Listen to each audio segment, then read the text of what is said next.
Les bases du rythme. Alors jusqu'à présent, on a vu des suites de notes, des passages sur la partition sans parler de rythme. Au mieux, on a joué de la façon la plus régulière possible. Nous allons donc détailler dans cette leçon les bases indispensables à connaître sur le rythme. Alors qu'est-ce que le rythme? Le rythme englobe plusieurs informations. Premièrement, la durée des notes, c'est la longueur des sons que l'on joue. Chaque note a un symbole pour cette durée. Deuxièmement, le rythme en musique, à proprement parler, il structure le morceau et on parle des temps que l'on pourra compter. Et troisièmement, la notion de vitesse, les temps qui vont passer plus ou moins vite, on jouera plus ou moins vite. Alors on va reprendre un passage que l'on a déjà joué sur le thème « À vous dirai-je maman ». On a joué cette série de notes sans se soucier du rythme, donc on va donc maintenant ajouter les informations pour en tenir compte. Premièrement, la durée des notes. Donc la durée de la note, sa valeur est symbolisée par sa forme et sa couleur. Donc ici, la note est remplie en noir, c'est une noire. Donc voici les autres symboles de notes que l'on retrouvera sur la partition par rapport à leur durée. La ronde, c'est un ovale blanc.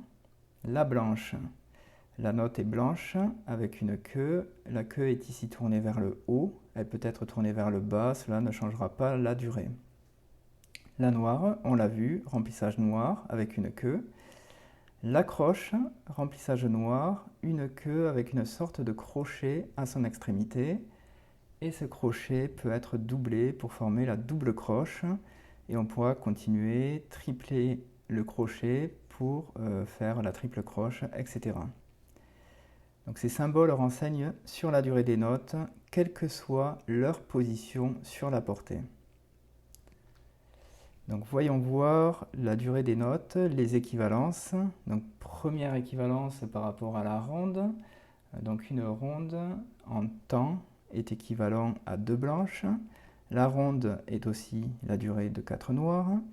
Elle est aussi la durée de 8 croches et la durée de 16 doubles croches. Plus facile, l'équivalence des notes 2 par 2. Une ronde équivaut donc à 2 blanches. Une blanche vaut la durée de 2 noires. Une noire vaut la durée de 2 croches. Une croche vaut la durée de 2 doubles croches. On peut aussi dire que la noire dure 2 fois moins de temps que la blanche, ou inversement, la blanche dure 2 fois plus longtemps que la noire. Donc à ce stade, notez bien qu'on ne parle pas encore de temps ni de vitesse. Donc on sait que notre morceau est une suite de noirs, mais on ne sait pas comment compter le rythme ni à quelle vitesse le jouer. Donc deuxième notion de rythme, le rythme et le temps. On va donc maintenant parler des temps. Alors pour organiser le morceau, premièrement, on ajoute des barres de mesure qui séparent les deux portées. Entre chaque mesure, vous voyez à présent qu'il y a 2 noirs. Par définition, les barres de mesure séparent le morceau en petites sections de même durée. Ici, il y a donc 2 noirs par mesure. Puis, on ajoute l'information du chiffrage de cette mesure. Le chiffrage, ce sont les 2 chiffres que vous voyez au début d'une partition. Le chiffre du haut, c'est le nombre de temps dans une mesure. Voilà, on commence à parler des temps. Ici, il y aura donc 2 temps.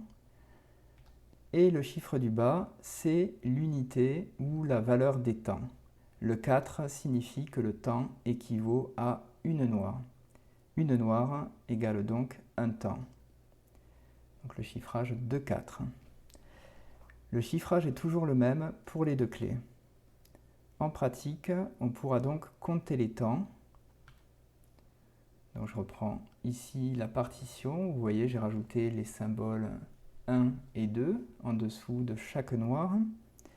Donc on pourra compter les temps. On comptera jusqu'à 2 pour une mesure, comme le chiffrage est de 2 temps, 1 et 2.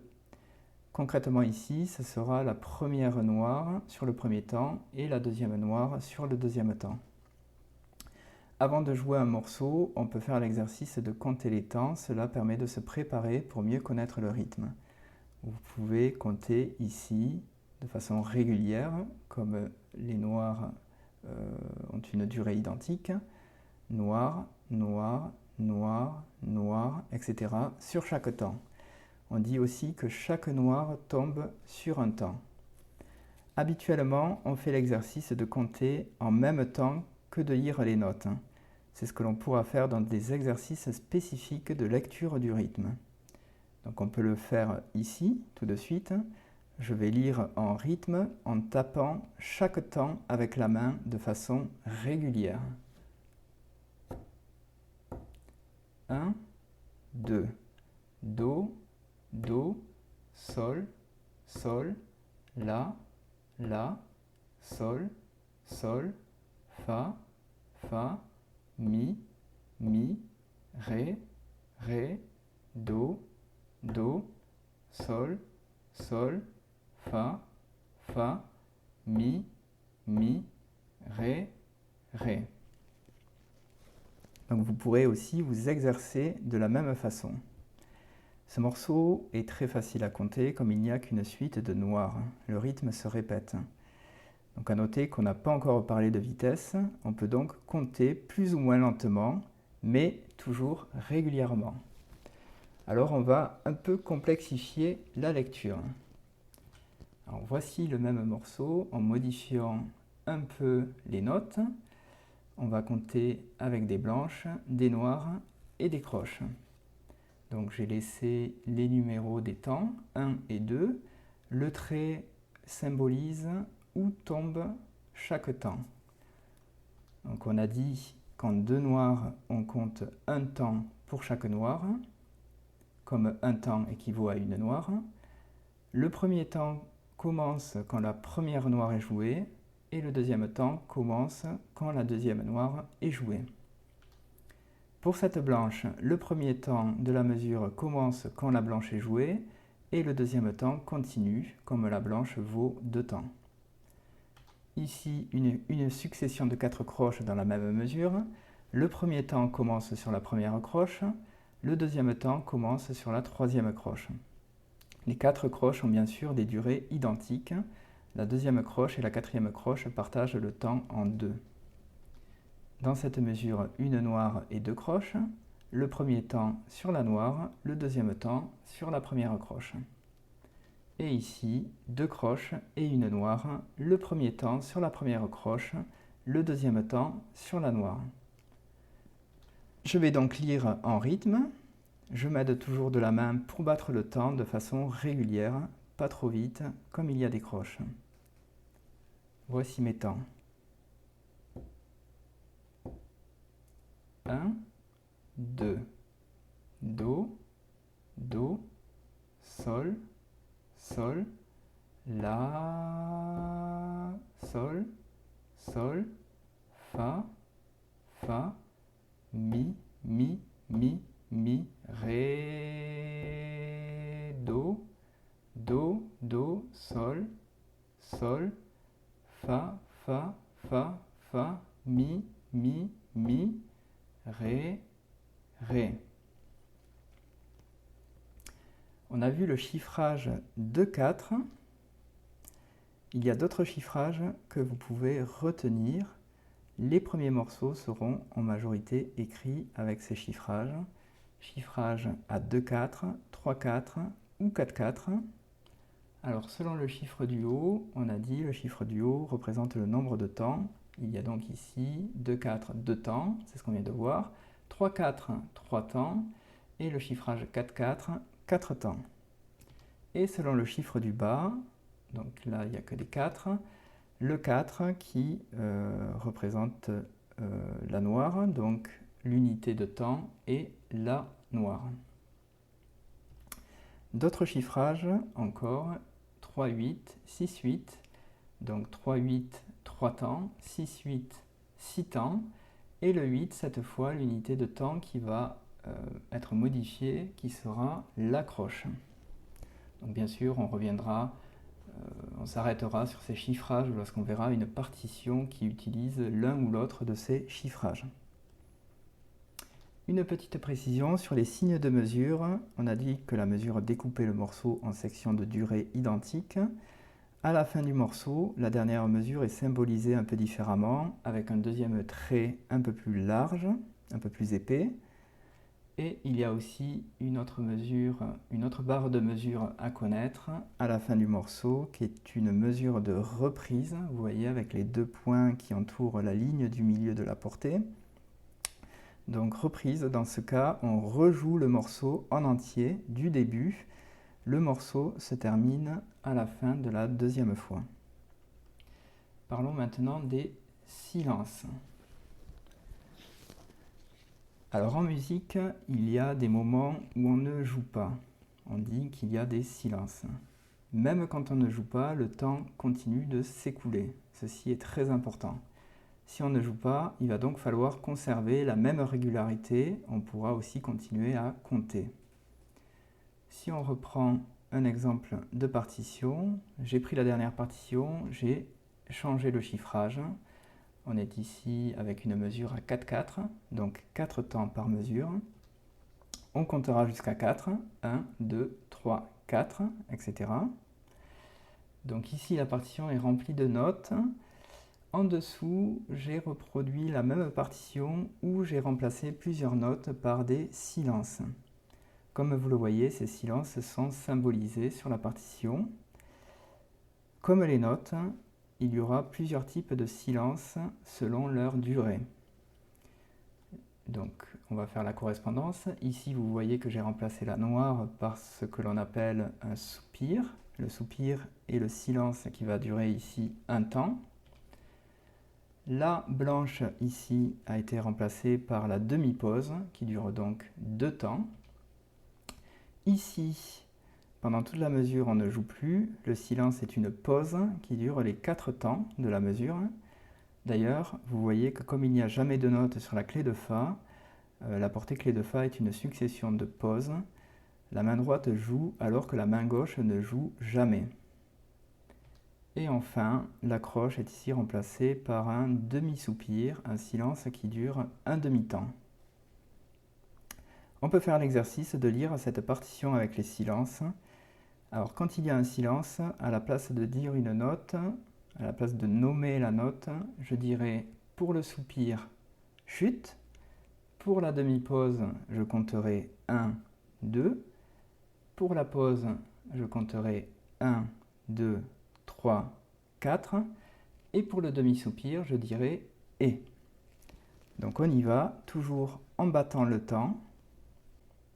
1, 2, 3, 4, ré, ré, do, chute, sol, sol, 1, 2, 1, 2, 3, 4, mi, mi, chute, ré, do et sol, sol, fa, fa et fa, mi, mi, chute, 1, 2, ré.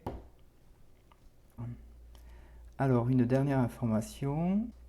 Battre la mesure, c'est signaler les temps par un battement, c'est ce qu'on a fait pendant les petits exercices.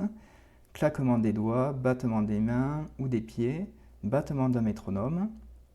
Et si une personne bat la mesure à côté de vous, elle peut faire un mouvement précis de la main selon ses schémas, en battant la mesure à 2 temps, de haut en bas, en battant à 3 temps, le mouvement de la main est une sorte de triangle, à 4 temps, un mouvement qui fait comme une croix, et vous voyez que la main redescend toujours en bas pour battre le premier temps de la mesure. Alors, on a donc vu la durée des notes selon les symboles, le rythme, la mesure, les temps. Troisième indication pour jouer un morceau, l'indication de vitesse. Pour connaître à quelle vitesse jouer un morceau, il faut savoir si les temps passent plus ou moins vite. Donc cette indication de vitesse va être donnée par le tempo. Le tempo est l'indication qui fixe l'objectif de l'allure d'un morceau. Le tempo peut être renseigné de manière très précise, comme ici, par ce signe qui est placé au début de la partition. Donc le signe avec la noire égale 120. Donc cela veut dire qu'on a l'objectif de jouer 120 noirs dans 1 minute. Le tempo peut être aussi indiqué toujours au début du morceau par un terme italien, ici, allegro. Donc cette fois l'allure est moins précise, compris dans une fourchette de tempo entre 112 et 160 la noire, soit on jouera entre 112 et 160 noirs par minute. Donc avec cette fourchette, c'est nous qui déciderons à quelle vitesse on jouera. Le tempo est un objectif à atteindre, bien sûr, quand on démarre le déchiffrage d'un morceau et son apprentissage, on pourra jouer plus lentement, voire très lentement, car jouer vite est bien sûr moins facile. Alors justement, en conclusion, je dirais que la durée des notes, le rythme et les temps, ces deux notions sont indispensables. Indispensables pour jouer en rythme, pour être régulier, ne pas se décaler. Ne pas se décaler, c'est aussi coordonner ses deux mains pour qu'elles jouent bien ensemble et qu'il n'y en ait pas une justement qui se décale par rapport à l'autre. Tandis que la vitesse, elle, reste un objectif, l'objectif du tempo. Et pour commencer un morceau, on pourra déchiffrer une partition plus lentement, sans tenir compte de cet objectif. Donc on pourra d'ailleurs commencer par des exercices de lecture du rythme, sans le piano, comme on vient de faire. Et quand le morceau est mieux connu, les notes, les doigtés, alors on pourra accélérer pour se rapprocher de cet objectif de tempo, ou accélérer au mieux selon nos possibilités.